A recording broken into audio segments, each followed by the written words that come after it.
Very good afternoon to all of students. कैसे हैं आप सभी लोग? मैं उम्मीद करता हूं आप सभी लोग अच्छे होंगे। टॉपिक की शुरुआत जो है वो एक न्यू बुक से हम लोग कर रहे हैं। रियल एनालिसिस बुक है जिसमें कि हम लोग एनालिसिस को समझने का प्रयास करेंगे। एनालिसिस मैंने कई बार समझाया होगा कि deep study is known as the analysis. और यहाँ पर चर्चा किसकी की जा रही है? रियल की जा रही है। रियल में हमें किन हिस्सों को डिस्कस करना है और रियल आखिरकार रियल एनालिसिस अगर प्योर मैथमेटिक्स का टॉपिक है तो ये किस तरीके से मॉडर्न मैथमेटिक्स में जस्ट लाइक दी अलजेब्रा, इसमें देखो इसमें 2-3 हिस्से और तुम्हारे पास जनरेट हो जाएंगे। मॉडर्न अलजेब्रा आ जाएगा, इसी में लीनियर अलजेब्रा आ जाएगा। लीनियर अलजेब्रा भी इसी का हिस्सा है। लीनियर अलजेब्रा भी आप लोग बीएससी सेकंड ईयर पढ़ करके आए हैं, शायद याद हो। और जहाँ तक मुझे याद आ रहा शायद मैं नहीं शायद कुछ बताया था एग्जैक्टली। अब आप ही लोग, हाँ ठीक है, बढ़िया है। तो अभी हम आज की क्लास में क्या करने जा रहे हैं? रियल से जब बात शुरू होती है तो रियल की चर्चा में हमारे दिमाग में सबसे पहला जो चीज हिट करती है वो हिट करता है नंबर सिस्टम। नंबर सिस्टम में हमको पता है एन जेड क्यू आर और फिर सी। कॉम्प्लेक्स सी को हम लोग ऑलरेडी डिस्कस कर चुके हैं कॉम्प्लेक्स एनालिसिस के अंदर, जबकि क्लास 11th में जब आप सी को डिस्कस करते हैं तो वो एक कॉम्प्लेक्स नंबर के बेसिस पर डिस्कस करते हैं। यहाँ पर हमने किसके बेसिस पर डिस्कस किया? फंक्शन के बेसिस पर डिस्कस किया हुआ है। तो सी को यहाँ पर चर्चा हम लोग कर नहीं रहे हैं, केवल रियल नंबर आर तक ही हम आकर के ड्रॉप करने के प्रयास करेंगे। अब आर की जो डेफिनेशन है वो है set of all rational and irrational number. Set of all rational and irrational number is called the real number. तो रियल नंबर की डेफिनेशन में जब बताया set of all rational and irrational, तो रेशनल के अंदर क्या आ जाएगा? क्यू आ जाएगा, क्यू के अंदर क्या आ जाएगा? जेड आ जाएगा, और जेड के अंदर क्या आ जाएगा? एन आ जाएगा। जैसे हिंदी एक लैंग्वेज है, इंग्लिश एक लैंग्वेज है, उसी तरीके से मैथमेटिक्स भी एक लैंग्वेज है। तो हिंदी की अपनी एक ग्रामर, इंग्लिश की अपनी ग्रामर, तो मैथ्स की भी अपनी एक ग्रामर है। तो जब हमने कहा कि जेड के अंदर क्या आ जाएगा? एन आ जाएगा। तो जब बोलते हैं जेड के अंदर एन आ जाएगा तो ये के अंदर, इसी बात को यहाँ पे इस सिंबल से रिप्रेजेंट करते हैं। नहीं मेरी बात समझे? बिल्कुल सही। जब कितना बढ़िया देखिए, उन्होंने जवाब दिया कि this is known as subset. अब ये जो सबसेट वाली थ्योरी है, ये सबसेट वाली थ्योरी हम लोग मॉडर्न मैथमेटिक्स में सीखते हैं। किसमें आता है? मॉडर्न मैथमेटिक्स में। मेरी बात समझे कि नहीं समझे? तो मॉडर्न मैथमेटिक्स में सबसेट की थ्योरी सीखा, सेट की थ्योरी सीखा, और इन्हीं सारे मॉडर्न टॉपिक्स को हम इंक्लूड करके यहाँ पर रियल को समझने का प्रयास करेंगे। तो प्रीरिक्विजिट नॉलेज की अगर हम बात करते हैं तो इनिशियल चैप्टर्स को लेकर के भी प्रीरिक्विजिट नॉलेज की चर्चा नहीं करेंगे। जिस चैप्टर की शुरुआत करेंगे उसके लिए करेंगे। थोड़ा सा बेसिक फंडामेंटल यहाँ से क्लियर करने का प्रयास कर लेते हैं। मैथमेटिक्स को दो हिस्सों में डिवाइड किया जाता है, टाइम पीरियड के बेसिस पर, दूसरे स्ट्रक्चर के बेसिस पर। टाइम पीरियड के बेसिस पर दो हिस्सों में डिवाइड होती है, एक मॉडर्न मैथमेटिक्स, एक एंशिएंट मैथमेटिक्स, जबकि स्ट्रक्चर के बेसिस पर दो हिस्सों में डिवाइड हो जाती है, एक प्योर मैथमेटिक्स, एक अप्लाइड मैथमेटिक्स। जब हम लोग टाइम पीरियड की बात करते हैं तो क्लासिकल यानी एंशिएंट मैथमेटिक्स आप अच्छी तरीके से जानते हैं, जो आप क्लास 10 तक ज्योमेट्री पढ़ते हैं, मैथमेटिक्स पढ़ते हैं, इसमें कुछ हिस्सा क्लास 12 में भी इंक्लूड हो जाता है, लेकिन क्लास 12 से ही मॉडर्न की भी शुरुआत हो जाती है। दोनों ही बातें। तो क्लास 12 जो होता है वो एक मिक्स ऑफ फॉर्मेशन है। किसका किसका? एंशिएंट और मॉडर्न का। जैसे आपका परमुटेशन एंड कॉम्बिनेशन टॉपिक हो गया, मैट्रिसेस हो गया, ये सब जो टॉपिक्स हैं, डिटर्मिनेंट हो गया, ये कहाँ के टॉपिक्स हैं? ये मॉडर्न के टॉपिक्स हैं। मेरी बात समझे? लेकिन इसी जगह पर हम बात कर लेते हैं जैसे कॉनिक सेक्शन हो गया, तो कॉनिक सेक्शन ये कहाँ का टॉपिक चला गया? एंशिएंट का टॉपिक है। मेरी बात समझे नहीं समझे? एंशिएंट की जब भी हम चर्चा कर रहे हैं तो एंशिएंट का मतलब बहुत प्राचीन काल से नहीं, मतलब हाँ, जब से गणित की उत्पत्ति हुई है, यानी फादर ऑफ ज्योमेट्री यानी यूक्लिड के टाइम पीरियड से लेकर के और लगभग हम मान लेते हैं कि न्यूटन के टाइम पीरियड तक।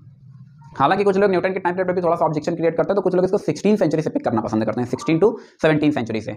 लेकिन दोनों ही चीजें प्रॉपर चैनल पर चलती रहेंगी। यार कोई बात नहीं यार, टूटा नहीं, बस ये है। चलो भैया समझने का प्रयास करते हैं और फिर देखते हैं कि क्या हो सकता है।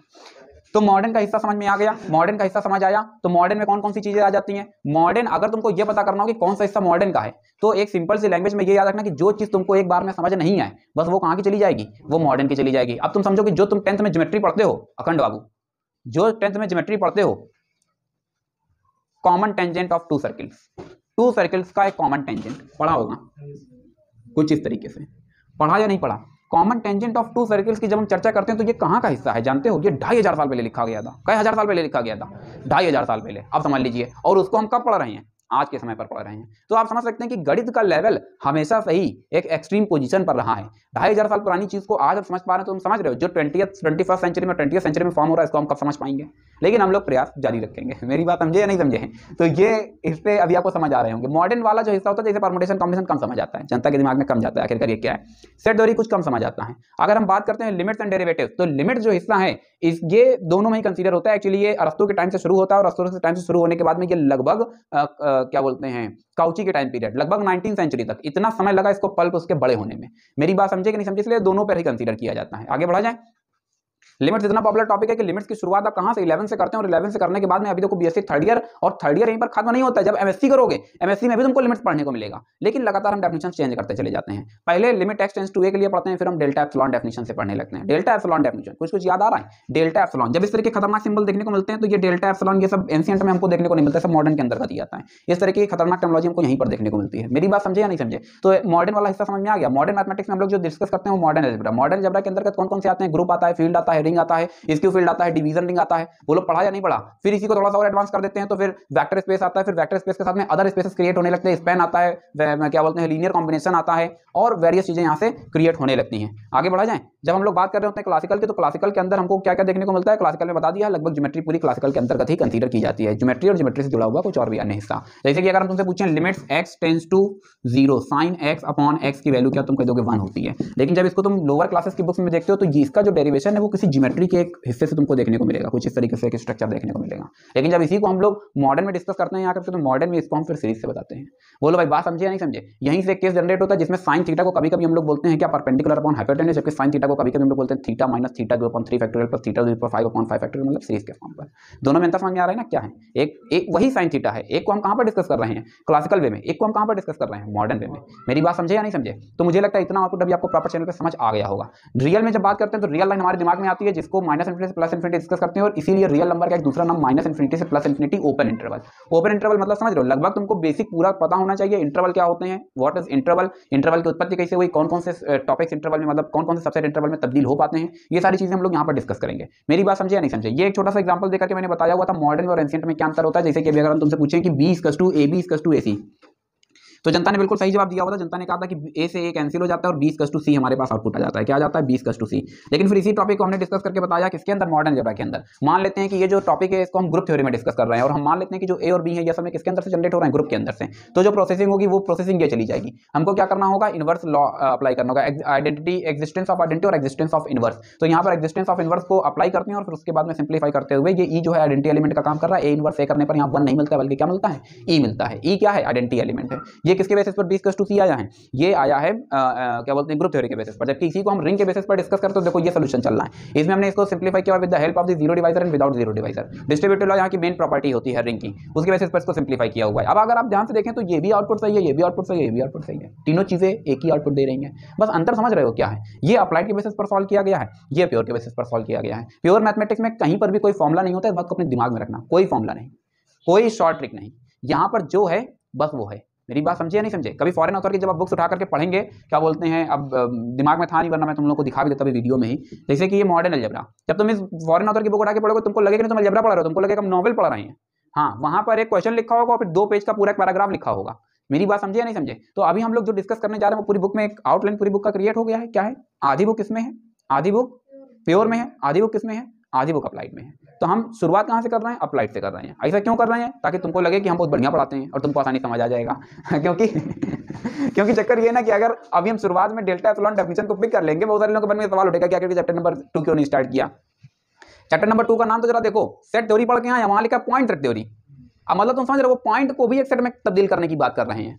मेरी बात समझ में आ रही है। काउंटेबिलिटी अनकाउंटेबिलिटी, मतलब ये टॉपिक जो है ये कुछ अलग थोड़ा सा हट करके टॉपिक है। इसलिए हम लोग शुरुआत कहाँ से करेंगे बुक की, हम लोग शुरुआत करेंगे अप्लाइड से, फिर थोड़ा सा कॉन्फिडेंस वाला अप हो जाएगा और उसके बाद फिर हम धीरे धीरे एंटर करते जाएंगे किसमें, प्योर मैथमेटिक्स में। ठीक है, अब अप्लाइड की हम लोग बात करते हैं तो हमारे पास जो सबसे पहला चैप्टर अप्लाइड में जनरेट हो रहा है वो चैप्टर जनरेट हो रहा है differentiation and integration under the sign of integration. देखो दिखा, डिफरेंशिएशन एंड इंटीग्रेशन, क्या बात कह रही मानसी।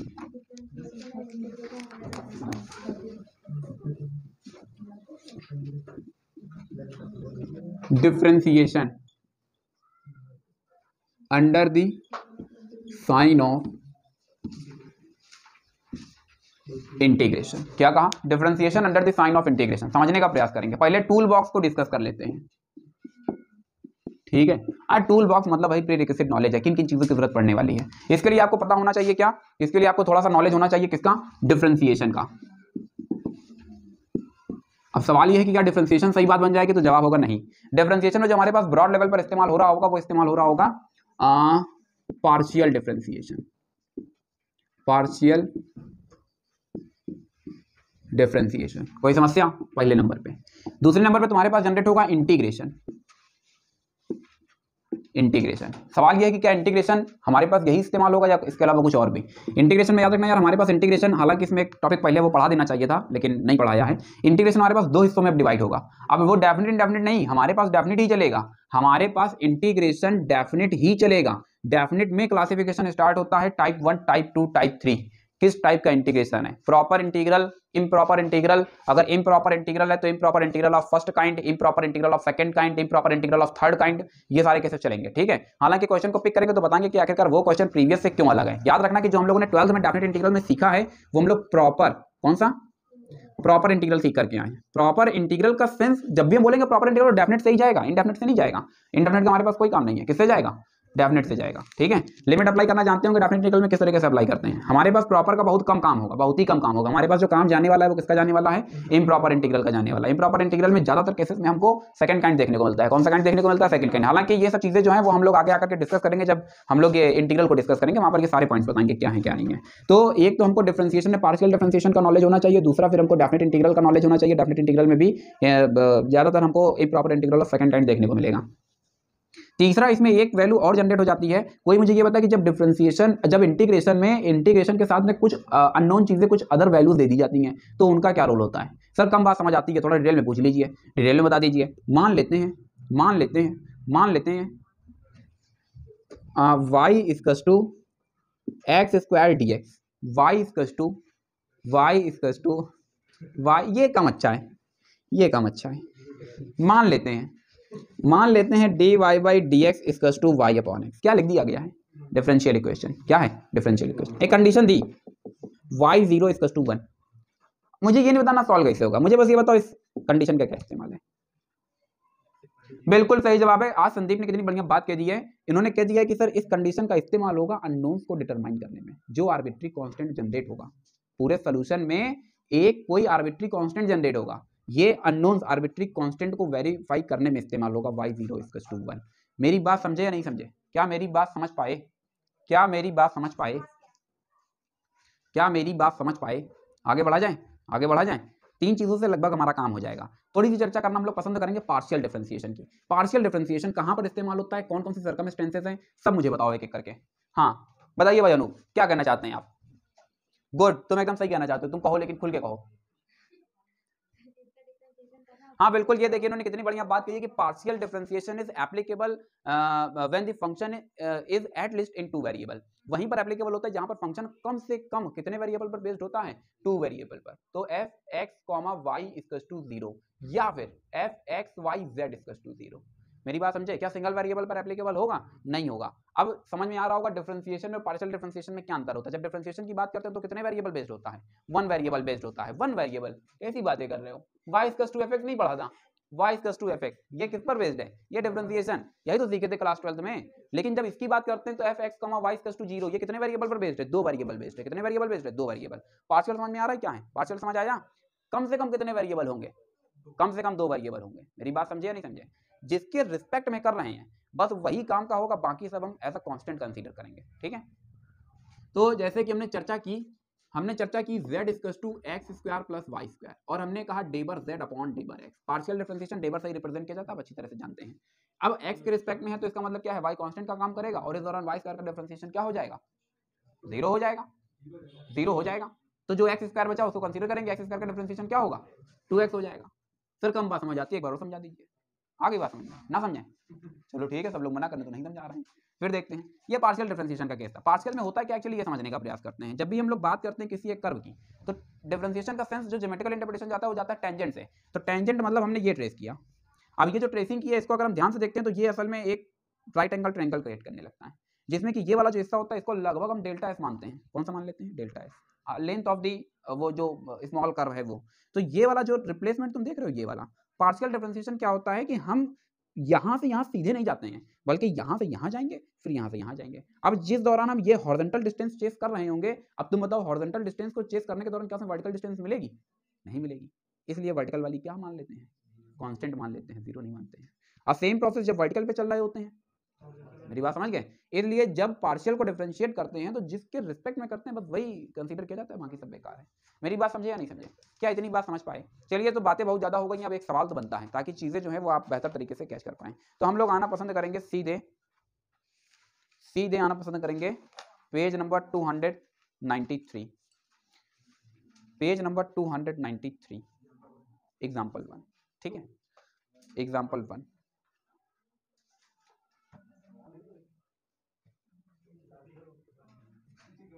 थोड़ा सा रफ कर रहे हैं और फिर देखते हैं कि क्या हो सकता है। हाँ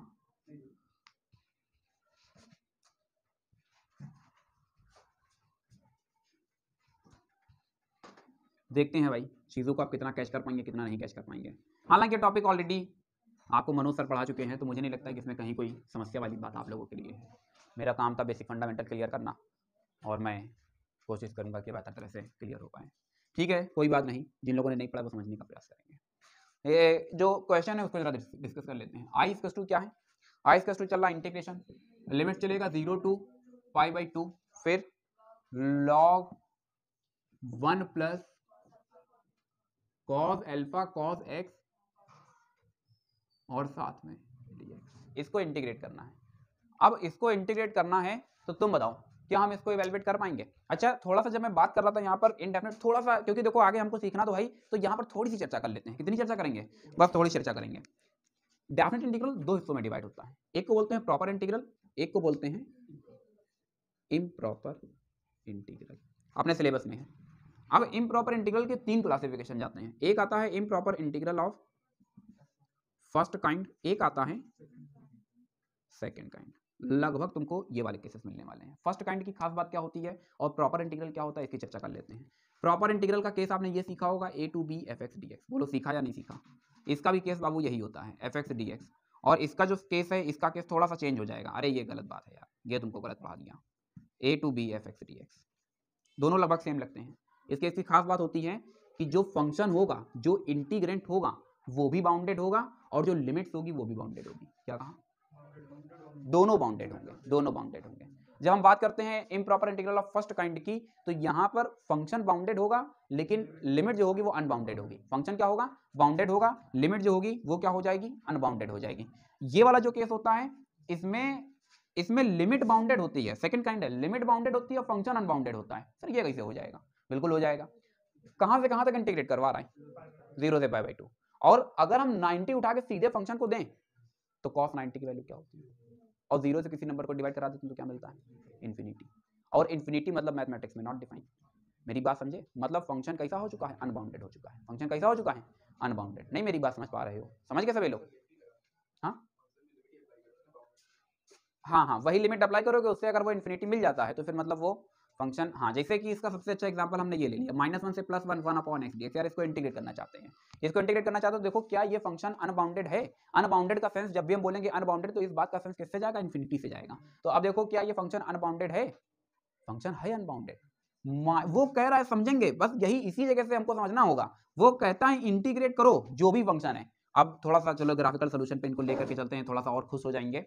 बिल्कुल सही जवाब, ठीक है। This is the graph of y equals to 1/x। किसका ग्राफ है ये, y इक्वल्स टू 1/x का। वो कह रहा है इसको इंटीग्रेट करो। इंटीग्रेट डेफिनेट इंटीग्रल का ज्योमेट्रिकल इंटरप्रिटेशन क्या होता है, डेफिनेट इंटीग्रल ज्योमेट्रिकल इंटरप्रिटेशन क्या है।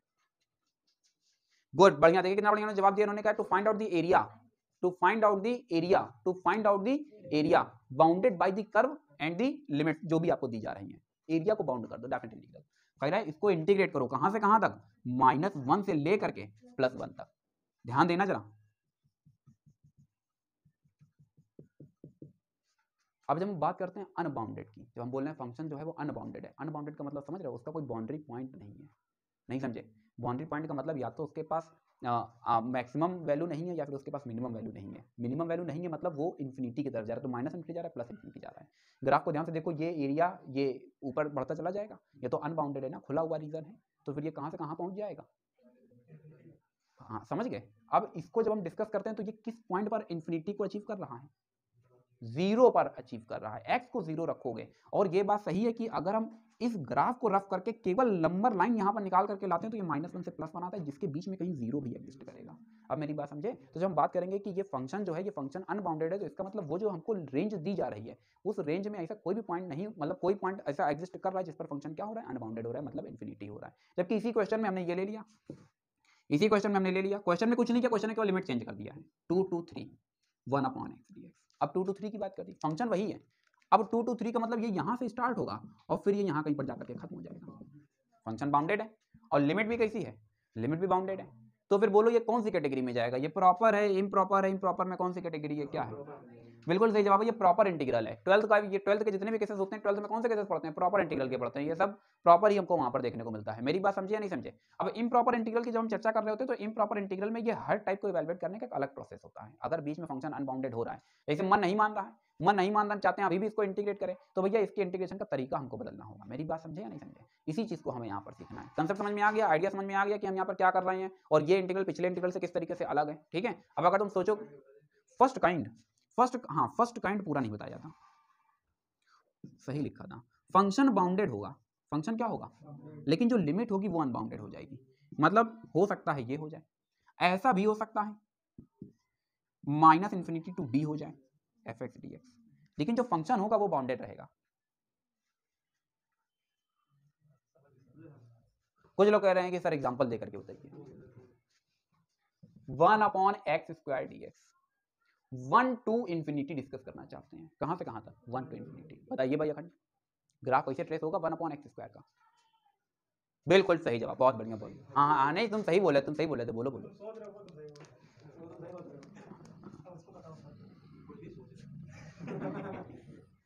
This is the graph of 1/x²। गणित बहुत मजेदार सब्जेक्ट है, बस ध्यान से समझने का प्रयास करना, तुमको बहुत आनंद आएगा। क्योंकि गणित का मजा उलझने में है, चीजों को सुलझाने में नहीं है। मेरी बात समझे या नहीं समझे। गणित का सेंस खत्म हो जाता है जबकि आंसर्स आपको मिलने लगते हैं, और गणित का मजा तभी है जब हम किसी कॉम्प्लिकेटेड प्रॉब्लम में फंस जाएं। मेरी बात समझे या नहीं समझे। यहां से देखते हैं भाई, ये देखो x⁻1 कहीं यहीं तो आएगा और इन्फिनिटी भी कहीं यहीं पर आएगा। अगर हम इसको ट्रेस करें तो ऐसा लग रहा है जैसे रीजन अनबाउंडेड है। देखो अनबाउंडेड है, रीजन अनबाउंडेड है। अगर एरिया निकालने का प्रयास करें तो एरिया तो इन्फिनिटी तक पहुंच जाएगा, तो एरिया क्या आना चाहिए, इन्फिनिटी आना चाहिए। बोलो आना चाहिए कि नहीं आना चाहिए। लेकिन जरा मन की तसल्ली के लिए इसको सच में इंटीग्रेट करेंगे। 1/x² का इंटीग्रेशन क्या हो जाएगा, माइनस का 1/x।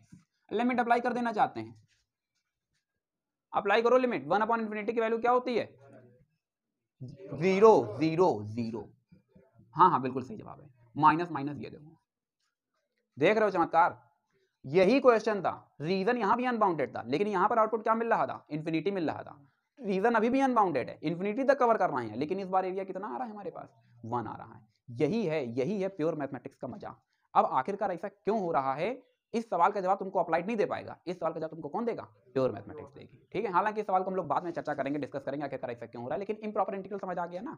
अगर यहाँ पर देखो 1 रखोगे तो ये 1 दे देगा और इन्फिनिटी रखते हो तो क्या दे रहा है, 0 दे रहा है। 0 भी बाउंडेड है, 1 भी बाउंडेड है, कहीं इन्फिनिटी मिला नहीं मिला, तो फंक्शन कैसा हो चुका है, फंक्शन बाउंडेड हो चुका है। लेकिन लिमिट कैसी है, अनबाउंडेड है। ऐसा भी हो सकता है -∞ से +∞। नहीं क्लियर हुआ, हो गया। अब क्योंकि हमारे पास जो सबसे ज्यादा काम था वो सेकंड काइंड का था, इसलिए थर्ड काइंड हम बता नहीं रहे हैं, सेकंड काइंड से हम लोग काम चलाते रहेंगे। हालांकि ओवरऑल सबसे पहले जो मेरा इंटेंशन ये था वो ये बताना था कि आखिरकार ये इंटीग्रल पिछले इंटीग्रल से अलग किस तरीके से। इतना कंसेप्ट क्लियर हो गया है, इसमें किसी कोई दिक्कत नहीं। तो अब जब हम इसको इवेलुएट करने की कोशिश करते हैं तो तुमको एक पैरामीटर ढूंढना होगा। क्या ढूंढना होगा, पैरामीटर। यहाँ पर अगर तुम ध्यान से देखते हो तो ये लिमिट किसकी चल रही है, x की चल रही है। यहाँ पर भी cos x मौजूद है, यहाँ पर भी cos x मौजूद है। ये फंक्शन असल में लॉगरिथम के लिए इस्तेमाल किया जा रहा है। एक अननोन यहाँ पर देखो तुमको क्या देखने को मिल रहा है, अल्फा। मेरी बात समझे या नहीं समझे। तो यहाँ पर जो अननोन होगा वही पैरामीटर में तब्दील किया जाएगा। कई बार क्वेश्चन में तुमको पैरामीटर वर्ड स्पेसिफाई करेगा कि अल्फा पैरामीटर है, कई बार तुमको क्वेश्चन में नहीं करेगा। जैसे इस क्वेश्चन में अगर आप ध्यान से देखो तो आपको मेंशन ही नहीं किया गया है। बोलो कहीं मेंशन किया गया है, नहीं किया गया है। तो यहाँ पर अल्फा अडॉप्ट करेंगे, और अदरवाइज अगर क्वेश्चन में मेंशन कर देगा कि ये पैरामीटर, जिसके लिए पैरामीटर कहेगा बस वही हमारे काम का होगा। ठीक है, टॉपिक का नाम क्या है, differentiation under the sign of integration. तो हम इसको क्या करेंगे, डिफरेंशिएट करेंगे, मगर इस तरह से डिफरेंशिएट करेंगे कि इंटीग्रल साइन हटने ना पाए। नहीं मेरी बात समझे, बहुत मजेदार टॉपिक हम लोग सीख रहे हैं। चलो भाई शुरुआत करते हैं। पहली क्लास थोड़ी सी लंबी हो जाती है, कारण ये रहता है ना क्योंकि इसमें बहुत सारे पॉइंट्स मतलब रहते हैं जो मतलब बताते हैं कि आखिरकार इस टॉपिक को क्यों पढ़ना चाहिए, क्यों सीख रहे हैं, इसलिए जो है थोड़ा सा क्लास लंबी होने लगती है। di/d अल्फा, जो पैरामीटर होगा उसी के रिस्पेक्ट में डिफरेंशिएट करोगे, जो पैरामीटर होगा उसी के रिस्पेक्ट में क्या करना है, डिफरेंशिएट करना है। अब हमने क्या किया, हमने यहाँ पर हम लाए 0 to ∞, यहाँ से d/d अल्फा, यहाँ से बनता है log 1 + cos alpha cos x और होल अपॉन यहाँ से cos x और साथ में dx। मेरी बात समझे या नहीं समझे। सवाल क्या है कि बगल में तो डी लिख दिया और अंदर वो डेवर लिख दिया, आखिरकार ऐसा क्यों, ये पार्शियलिटी क्यों की जा रही है। देखो यहाँ डी चल रहा है यहाँ पर, हाँ तो दोनों साइड फिर पार्शियल होना चाहिए ना। मैडम जी ने तो बचपन में यही सिखाया था। हाँ हाँ बोलो।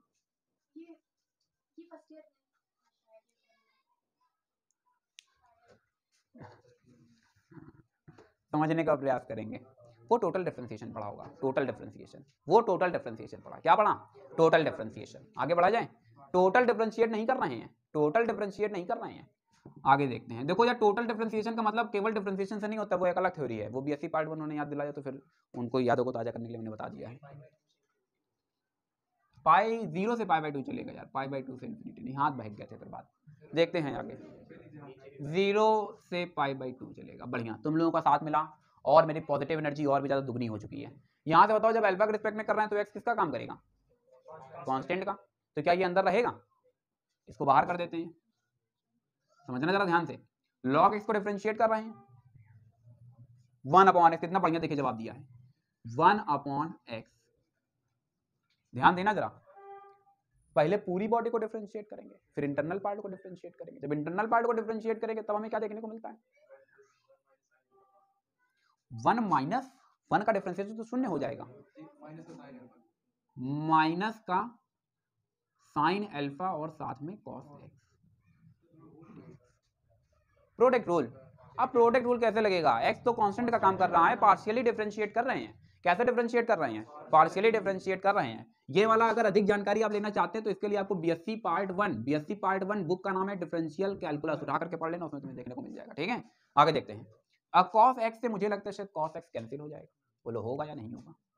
तो यहाँ से क्या देखने को मिलता है? माइनस का 0 से pi sine alpha upon 1 plus cos alpha फिर कॉस एक्स dx। किसके रेस्पेक्ट में इंटीग्रेट करना है? एक्स के रेस्पेक्ट में। अल्फा किसका काम करेगा? कांस्टेंट का काम करेगा। तुमने एक चीज नोटिस की, अभी तक ये किस में था? Improper integral of second kind में था, इन्फिनिटी बना रहा था। अब जरा ध्यान से देखो तो लिमिट भी बाउंडेड हो चुकी है, फंक्शन भी बाउंडेड हो चुका है। देखो जरा ध्यान से, हो रहा है कोई समस्या? यानी अब ये किस में तब्दील हो गया है? प्रॉपर इंटीग्रल में। इससे एक चीज क्लियर होती है कि जब हम बात कर रहे होंगे इंटीग्रेशन की, तो इंटीग्रेशन में याद रखना 12th का इंटीग्रेशन बहुत अच्छे से आना चाहिए, क्योंकि बगैर उसके बात यहाँ नहीं बनेगी। अब बोलो इसको इंटीग्रेट कैसे करेंगे? माइनस का साइन अल्फा 0 से pi cos alpha cos x dx। Cos x का फॉर्मूला अप्लाई कर देंगे in term of 10। Cos x का फॉर्मूला अप्लाई कर देंगे in term of 10। Tool box में एक पॉइंट को और ऐड कर लेना, point number 4 trigonometry. Point number 4 TRIGONO, trigonometry METRY। ठीक है, ट्रिग्नोमेट्री ये बेसिक वाली इस्तेमाल होगी। कौन सी? बेसिक। सर बेसिक का क्या मतलब है? अरे वही cos 2x का formula 1 minus ten square x upon 1 plus ten square, ये इस्तेमाल होगा यहाँ पर। यहाँ से क्या देखने को मिल जाता है? माइनस का साइन अल्फा 0 से पाई/2 अप्लाई नहीं कर पाओगे, cos alpha 1 minus ten square x/2 alpha नहीं आएगा भाई, x/2 1 plus ten square x/2।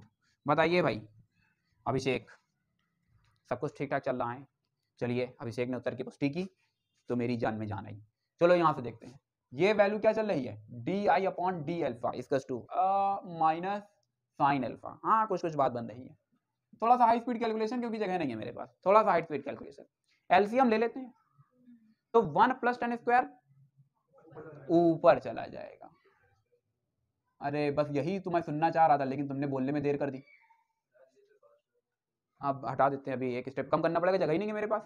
यहाँ से देखते हैं, इसको इधर लाए तो टेन स्क्वायर x/2 इसके पास भी है और इसके पास भी है, नहीं कटेगा कहाँ? Cos alpha. तो हम क्या करेंगे? कॉमन कर लेंगे। नहीं, मेरी बात समझे, क्या हमको देखने को मिल जाता है? एक हमको देखने को मिलेगा 1 plus cos alpha plus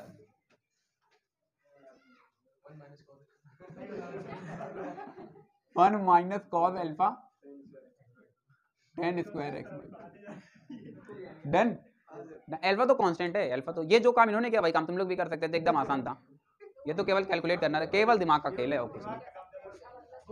1 plus ten square x/2 की जगह पर क्या लिख सकते हैं?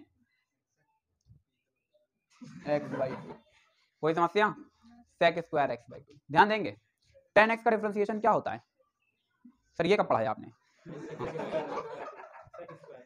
हाँ सही है, ये बात तो सही है, sec स्क्वायर 10। तो फिर बताओ, इसमें अगर हम लेट कर लेते हैं, सीधे लेट कर लें? बताएं, बता देते हैं।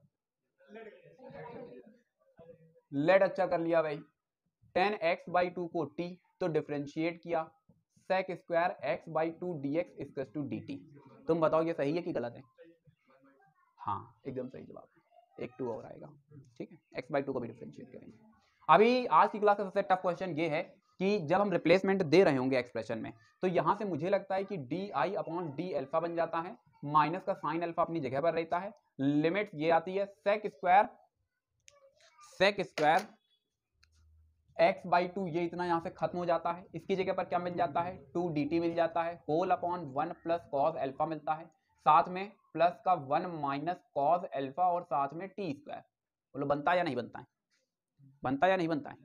हाँ बताओ, नोट कर रही हूँ। है यहाँ से जरा बताओ लिमिट क्या आएगी, 0 टू पाई बाई 2। हाँ क्या, तो बताइए क्या आएगी? 0 से टी, 0 से पाई बाई 4, पाई बाई 4 1 आएगा, 1 आएगा। लेकिन जो लोग ये काम कर रहे हैं ये ठीक बात नहीं है। माइनस का sine alpha, 1 minus cos alpha को हमने क्या कर लिया है, कॉमन कर लिया है, कर भी सकते हैं, हमारे लिए कोई बड़े, अरे 2 भी तो बाहर आ जाएगा, dt whole upon 1 minus cos alpha upon 1 minus cos alpha, साथ में टी स्क्वायर। हाँ बोलो भाई, कोई समस्या? आज की क्लास का सबसे टफ क्वेश्चन, और मेरा दिल कहता है कि केवल अनूप इस सवाल का जवाब दे सकते हैं, बाकी कोई नहीं। हाँ अनूप तुम मुझे बताओ, इंटीग्रेशन 1 अपॉन ए स्क्वायर प्लस एक्स स्क्वायर,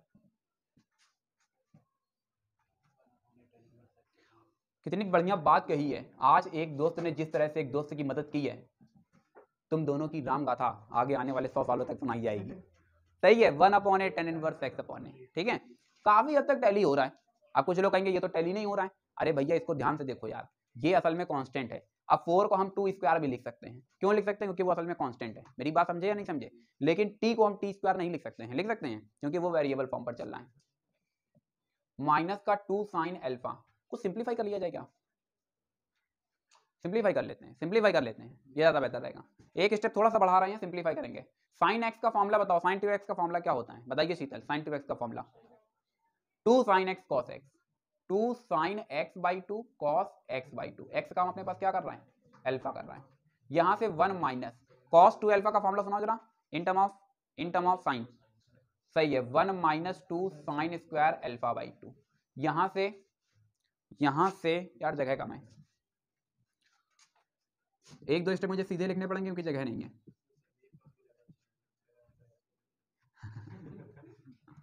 याद रखना, रटंत विद्या घटंत विद्या। हाँ यहाँ से 0 टू, हाँ क्या चीज,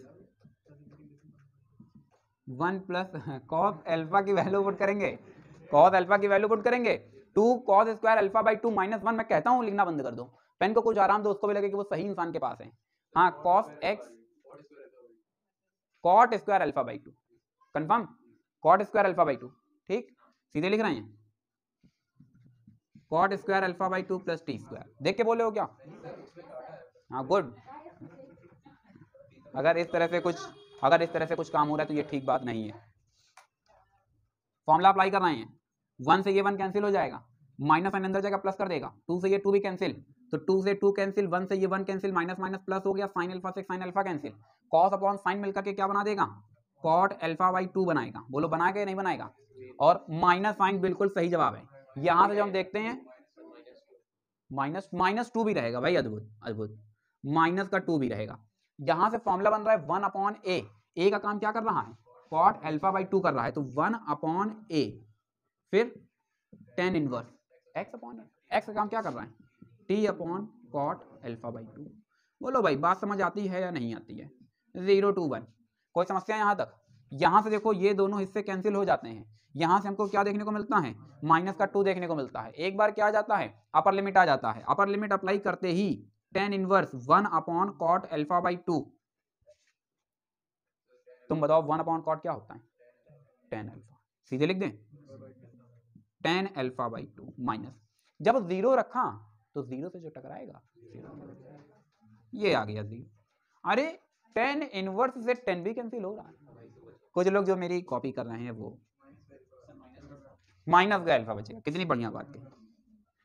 टूल बॉक्स में एक और पॉइंट को ऐड करना पड़ेगा, टूल बॉक्स में एक पॉइंट को और ऐड करना पड़ेगा, जिसको बोलते हैं इनवर्स ट्रिग्नोमेट्रिक फंक्शन। पूरा नहीं, बेसिक। क्या चीज? एप्लीकेशन ऑफ ट्रिग्नोमेट्री, उसमें तो हाइट एंड डिस्टेंस वाले क्वेश्चन आने लगते हैं। एस एस माइनस बी, हाँ वो है। आगे बढ़ा जाए, आगे बढ़ा जाए। हालांकि ये जरा ध्यान से देखो, इसको ध्यान से देखो तो इस तरफ कुछ चल रहा है। अब यहां से ये किस में तब्दील हो चुका है, डिफरेंशियल इक्वेशन में तब्दील हो चुका है। वेरिएबल सेपरेबल अप्लाई होगा, कहां पर बताया जाए, मुझे कुछ रफ करना पड़ेगा।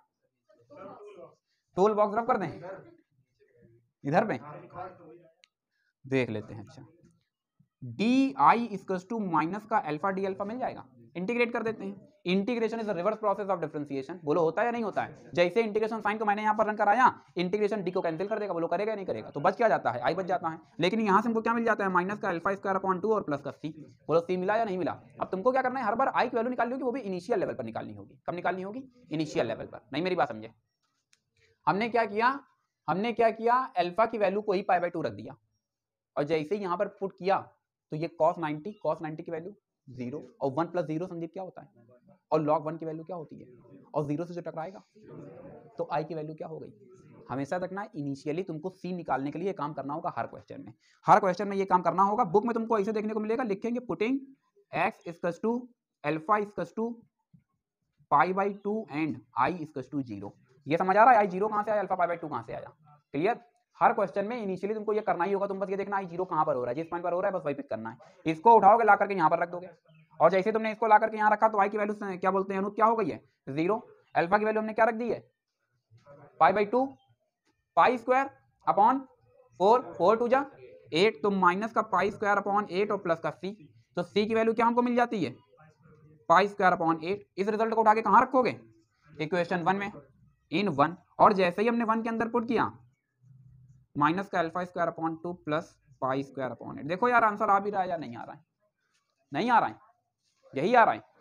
हाँ चलिए, तो अभी मुझे लगता है कि आपको चीजें समझ आ गई होंगी। ये टॉपिक एकदम आसान है। आखिरकार इंटीग्रेट क्यों कर रहे हैं, ये भी आपको सवाल का जवाब मिला। किन किन चीजों की हमको जरूरत पड़ेगी, टूल बॉक्स में इन सवालों के भी जवाब मिल चुके हैं, और साथ ही साथ हम लोग एक नई थ्योरी को सीख रहे हैं जिसको हम बोलते हैं इम्प्रॉपर इंटीग्रल। मेरी बात समझे या नहीं समझे। तो आज के लिए बस इतना ही रखते हैं, मिलते हैं फिर किसी नेक्स्ट क्लास में कुछ न्यू प्रॉब्लम्स के साथ में। Thank you so much to all of you and as always may God bless you all.